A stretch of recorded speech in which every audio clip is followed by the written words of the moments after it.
बिस्मिल्लाहिर्रहमानिर्रहीम। अस्सलाम वालेकुम। आप देख रहे हैं मेहरान टीवी और मैं हूं अबूज़र। आज हम एडवर्ड बॉन्ड जो कि एक इंग्लिश प्ले राइट हैं, थिएटर डायरेक्टर हैं, एक थ्योरिस्ट हैं, पोइट हैं और स्क्रीन प्ले राइटर हैं, उनके बहुत ही मशहूर प्ले जिसका नाम है द सी, जो कि 1973 में परफॉर्म हुआ पहली मर्तबा, उसकी जो समरी है वो पढ़ेंगे। एडवर्ड बॉन्ड के जो वर्क्स हैं उनमें वायलेंस और रेडिकलिज्म के ज़्यादा इस्तेमाल की वजह से उन्हें एक कंट्रोवर्शियल जो ड्रामाटिस्ट है वो कहा जाता है। समरी स्टार्ट करते हैं। ड्रामे का आगाज़ एक साहले समुंदर से होता है जो कि इंग्लैंड के जनूब यानी उसके साउथ में एक छोटे से कस्बे में वाक़या है। समुंदर तूफ़ान की जद में है। विली और इसका दोस्त कोलिन एक कश्ती में सवार हैं कि अचानक जो कश्ती है वो उल्ट जाती है, जिसके नतीजे में कोलिन जो है वो डूब रहा है और विली को मदद के लिए पुकार रहा है। लेकिन विली अपने दोस्त को बचाने में नाकाम हो जाता है, हत्ता कि एवंस जो कि एक शराबी शख्स है और उसने बहुत ज़्यादा शराब पी रखी है, वो विली की आवाज़ नहीं सुन सकता और इसे कुछ समझ में नहीं आ रहा। हैच जो कि वहाँ ड्यूटी पे है वो सामने आता है और विली उसको मदद के लिए पुकारता है, लेकिन हैच विली को किसी दूसरे इलाके का जासूस समझता है और उसकी मदद से इनकार कर देता है और विली को वहाँ से वापस जाने को कहता है। इसी असना में वहाँ फायरिंग की आवाज़ सुनाई देती है। हैच ये सुनकर खुश हो जाता है कि हुकूमत ने विली को भगाने के लिए फ़ौज के ज़रिए फायरिंग करवाई है। हैच वहाँ से चला जाता है और विली अब वहाँ अकेला रह जाता है और कोलिन की मदद के लिए रो रहा है। हैच की एक कपड़े की दुकान भी है और वो अपना ज़्यादा वक्त दुकान पर गुजारता है।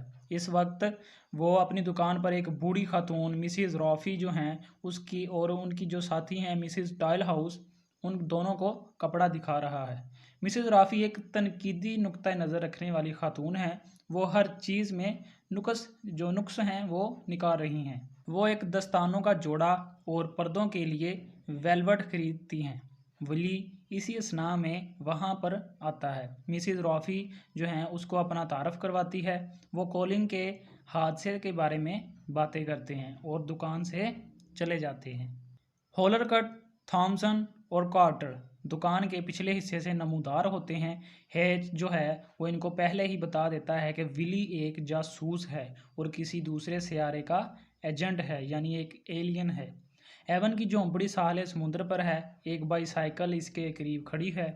विली आता है और एवन की झोंपड़ी के दरवाजे पर दस्तक देता है। दरवाज़ा बंद है। एवन झोंपड़ी के पीछे से नमूदार होता है और विली को देखता है। विली इसको बताता है कि मैं वही हूँ जिसका दोस्त कोलिन जो था वो कल रात समुद्र में डूब गया था। एवन उसको बताता है कि कोलिन की लाश किस तरफ से साहल पर वापस आएगी।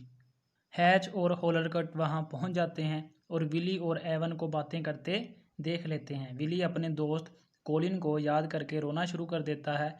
हैच के मुताबिक विली ने ही कोलिन का कत्ल किया है और वो यहाँ इसलिए आया है ताकि वो कोलिन की लाश को वहाँ से गायब कर सके। होलरकट उनको तनबीह करता है कि वो भी इनको देख रहा है। विली एवन से पूछता है कि होलरकट को पागल करार क्यों नहीं देते, वो एक पागल शख्स है और पागलों की तरह बातें करता है। एवन विली को बताता है कि कस्बे का डॉक्टर खुद एक पागल शख्स है, तो वो होलरकट को पागल कैसे करार दे सकता है। विली एवन को अपने दोस्त का नाम बताता है तो एवन कहता है कि वो कोलिन को पहले से ही जानता है। मिसिज़ राफ़ी के ड्राइंग रूम में मिसिज़ टाइल हाउस, मैफनी प्राइज, जेली रॉकेल और पादरी जो हैं वो बैठे हैं। मिसिज़ राफ़ी की भांजी रोज़ आती है। वो बहुत जर्द और थकी हुई लगती है। सब उसकी तरफ हैरानगी से देखते हैं। मिसिज़ राफ़ी इसे अपने कमरे में जाने को कहती है लेकिन वो जो है वो इनकार कर देती है क्योंकि वो खिड़की के ज़रिए समुंदर को देखना चाहती है जहाँ उसका मंगेतर, उसका फियांसे कोलिन जो है वो डूब चुका है।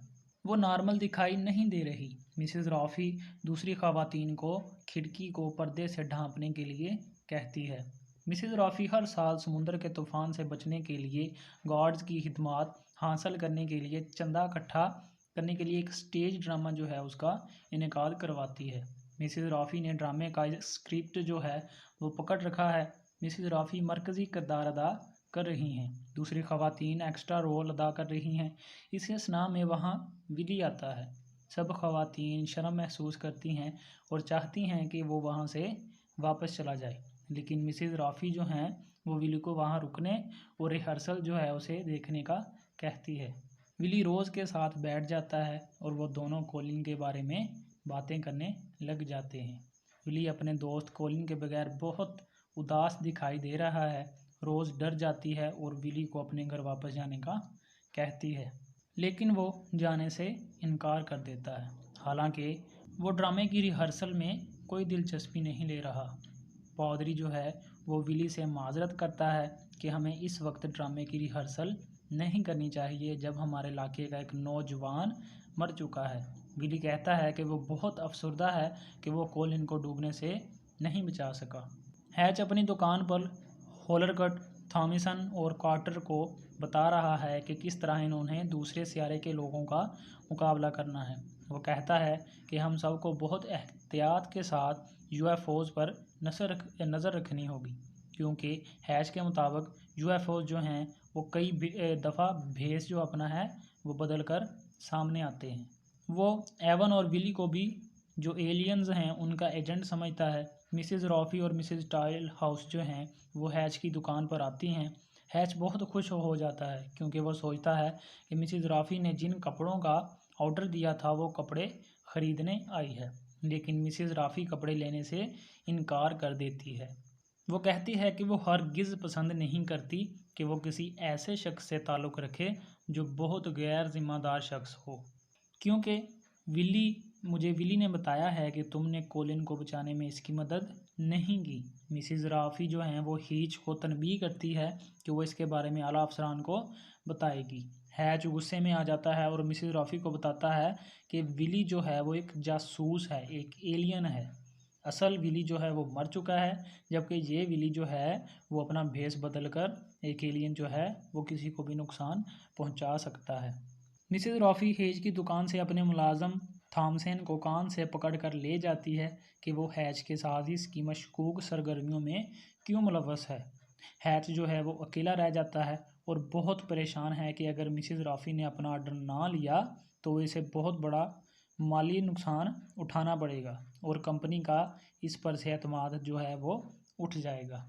वो फैसला करता है कि वो इस सिलसिले में कानून की मदद लेगा ताकि मिसेज़ रॉफ़ी ने जो कपड़े का आर्डर दिया था वो अब इन्हें ख़रीदे भी, और वो जैसे जैसे मिसेज़ रॉफ़ी ने आर्डर दिया था वैसे वैसे उतना उतना कपड़ा जो है वो काटना शुरू कर देता है। मिसेज़ टाइल हाउस और मिसेज़ रॉफ़ी जो हैं उनके दरमियान तलख़ कलामी हो जाती है और मिसेज़ जो टाइल हाउस हैं वो मिसेज़ रॉफ़ी को मशवरा देती है कि वो हैच से ना उलझे।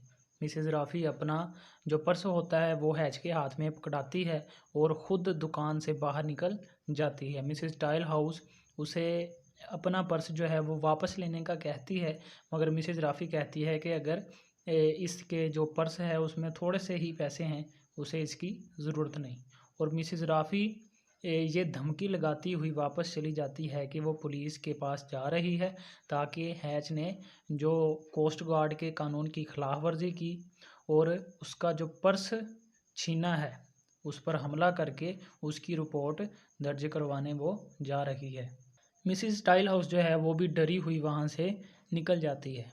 अब ये एक बीच का सीन है। एक लाश पड़ी हुई है जिसने ट्राउज़र, सॉक्स और जो बनियान है, वेस्ट और जर्सी जो है वो पहनी हुई है। जर्सी उसके सर के ऊपर तक आई हुई है और बाजू उसके जो हैं वो ऊपर को उठे हुए हैं, यानी जैसे डूबने वाला जो है वो डूबते हुए इसको जर्सी जो है उसको उतारने की कोशिश कर रहा हो। तो उसकी वजह से उसका जो चेहरा है उसकी जर्सी उसके ऊपर आ गई थी, उसका सर जो है वो ढांपा हुआ था। तो तभी रोज़ जो है वो बीच पर आती है और उसके पीछे ही विली आ जाता है। दोनों लाश के बारे में गुफ्तगू करते हैं। विली कहता है कि कोलिन को रोज़ का जो प्यार था उस पर पूरा यकीन नहीं था। ऐसा लगता था जैसे कोलिन को कोई खौफ हो इस प्यार के बारे में। रोज़ जो है वो कहती है कि उसने हमेशा से ही कोलिन को प्यार किया है। वो दोनों इकट्ठे एक साथ ही बड़े हुए और वो दोनों एक दूसरे के लिए बने थे। ऐसे ही दोनों बातें करते हुए लाश जो है उसकी डेड बॉडी उसके पास जाते हैं। अचानक हैच जो है वो उनकी तरफ आता हुआ दिखाई देता है और रोज़ जो है वो लाश को ढांपने के लिए कोई कपड़ा लेने चली जाती है और जो विली है वो करीब ही कहीं छुप जाता है। हैच आता है और वो खुद से बातें कर रहा होता है। वो कहता है कि वो विली को ज़रूर ढूंढ निकालेगा और इसको कत्ल कर देगा। जब वो लाश को देखता है तो उसे लगता है जैसे विली जो है वो लेटा हुआ सो रहा है। वो उछल कर लाश पर झपटता है और एक बड़ी छुरी बार बार इसके जिस्म में व्यवस्थ करता है और निकालता है, बिल्कुल जैसे वहशियों जुनूनियों की तरह। वो बहुत हैरान होता है जब वो देखता है कि लाश जो है उसमें खून की बजाय पानी निकल रहा है। ये देखकर उसका जो बिलीफ है और ज़्यादा पुख्ता हो जाता है कि ये वाकई कोई खलाई मखलूक, कोई एलियन है, ये इंसान नहीं है। लाश का गला काटने के बाद वो वहाँ से जल्दी जल्दी चला जाता है। रोज़ और एवंस जो हैं वो लाश को ढांपने के लिए कपड़ा लेकर आते हैं और रोज़ कहती है कि उन्होंने हैच को वापस जाते हुए देखा है। विली उन्हें बताता है कि हैच जो है यहाँ आया था और उसने वहशियों की तरह लाश के टुकड़े कर दिए। रोज़ जब लाश के टुकड़ों को देखती है तो वो देखकर इसे सकते में आ जाती है और एवन जो है फिर उसे वापस जाने का कहता है और उसे कहता है कि घोड़ा गाड़ी लेकर आए। तदफीन की तैयारियां जो हैं वो जारी हैं, जो कि मिसिज़ रॉफ़ी की सरबराही में हो रही हैं और मिसिज़ रॉफ़ी ने हाथ में एक अर्न पकड़ी हुई है और दो आदमियों ने टाउन का जो बैनर है वो पकड़ा हुआ है। और पादरी जो है वो जनाजे में आने वालों से ख़िताब करता है और कहता है कि कोलिन जो है उसकी रूह पहले ही इस दुनिया से जा चुकी है और जो हम हैं वो उसी जाने वाली रूह के लिए दुआ करने के लिए यहाँ इकट्ठे हुए हैं। पादरी उन्हें मजहबी किताब खोलने का कहता है और फिर सब गाकर दुआ मांगते हैं। पादरी कहता है कि कोलिन बहुत अच्छा इंसान था और तभी जो हैच है वो वहाँ आ जाता है और शोर मचाने लगता है कि उसने एक एलियन को मार दिया है। इस पर उसमें और मिसेज़ राफ़ी में तलख़ कलामी हो जाती है, मगर जब उसकी नज़र विली पर पड़ती है तो वो उसके औसान जो हैं वो ख़ता हो जाते हैं और वो हक्का बक्का रह जाता है। वो कहता है कि इसे तो मैंने अपने हाथों से कत्ल किया था, फिर ये ज़िंदा कैसे हो गया। वो चीखें मारने लगता है और कहता है कि अब इस टाउन को कोई नहीं बचा सकता। कार्टर और थॉमसन जो हैं वो इसको वहाँ से वापस ले जाते हैं। मिसेज़ राफ़ी जो है वो सिचुएशन को कंट्रोल कर लेती है। वो हॉलरकट को कहती है कि वो इस केलॉन में कब्र खोद दे और बाकी लोगों को भी अपने अपने काम पर लगा देती है और वो मगरूराना अंदाज में अपनी कायदाना सलाहियतों की खुद ही तारीफ करती है, यानी अपने मुंह खुद ही मियाँ मिठू बनती है। वो रोज़ को जाने के लिए कहती है, जबकि रोज़ कहती है कि वो जाए तो कहाँ जाए, कोई ऐसी जगह नहीं है जहाँ वो जा सके। तब वो विली को कहती है कि वो रोज़ को इस पागलों के टाउन से लेकर चला जाए। विली पूछता है कि क्या रोज़ उसके साथ जाने के लिए मान जाएगी। तो मिसेज़ राफ़ी जो हैं वो कहती हैं कि अगर उसमें ज़रा बराबर भी अक्ल समझ होगी तो वो कभी इनकार नहीं करेगी। रोज़ राफ़ी से पूछती है कि आप क्यों नहीं जा रही। वो कहती है कि लोग इसके मातहत हैं और इसकी बात मानते हैं और उसे हुक्म चलाना अच्छा लगता है, इसलिए वो नहीं जा रही। विली एवन से उसकी झोंपड़ी पर मिलने आता है। एवन उसे बताता है कि कोलिन के केस की तफ्तीश, जो इसकी इन्वेस्टिगेशन है, वो मुकम्मल हो चुकी है और इसके मुताबिक कोलिन की मौत जो है वो डूबने से हुई है, ना कि उसको कत्ल किया गया है। वो विली से पूछता है कि क्या वो इन्वेस्टिगेशन से मुतमईन है। विली उसको जवाब देता है कि हाँ, वो मुतमईन है। एवन विली से पूछता है कि वो कब यहाँ से जा रहा है, तो विली उसको जवाब देता है कि वो कल सुबह यहाँ से चला जाएगा। विली एवन को कहता है कि उसे चाहिए कि वो थोड़े अरसे के लिए गांव चला जाए ताकि हैच और उसके साथी उसे नुकसान ना पहुंचा सकें। विली एवन से इसकी ज़िंदगी के मुतालिक फ़िलासफ़ी के बारे में पूछता है। एवन उसको जवाब देता है कि ज़िंदगी में मार धाड़ हर जगह जारी है, लेकिन फिर भी ज़िंदगी का वजूद बाकी है। लोग मुख्तलिफ बहानों से एक दूसरे को मार रहे हैं। वो इसे समुद्र में ज़िंदगी की इब्तदा और मार धाड़ के नतीजे में होने वाली तबाही के बारे में बताता है।